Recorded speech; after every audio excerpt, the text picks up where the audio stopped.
It was good actually. It's sometimes it's not so good, and sometimes it is. It's a little bit of a practice in itself because you have to bring.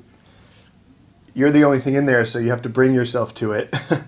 um, and depending on how you are in your mind that day or how you've prepared yourself, it can go a lot of different ways. But I had a good one today. It was uh, very relaxed.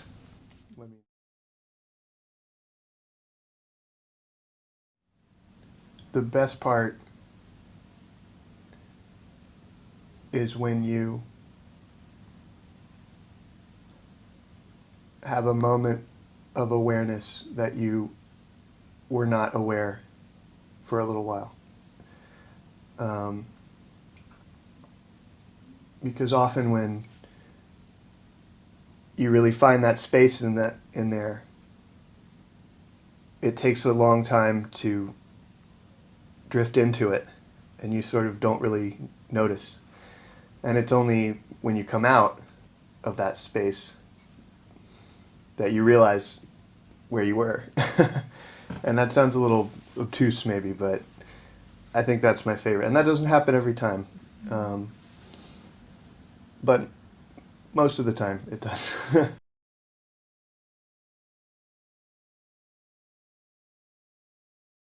It's very much like meditation, where it's a difficult thing to do properly.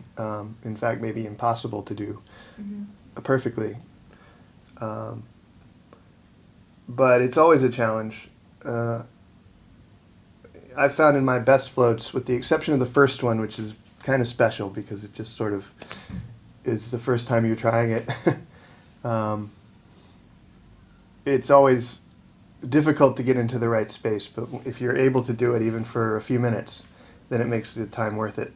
Maybe I was too tired, or I was too hungry, or I, forgot to go to the bathroom, or just any kind of preparation, or there was just too much going on in your life that you sort of can't stop thinking about things. And there's a million ways for it to go wrong.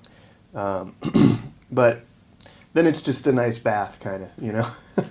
So worst case scenario, you have a nice bath.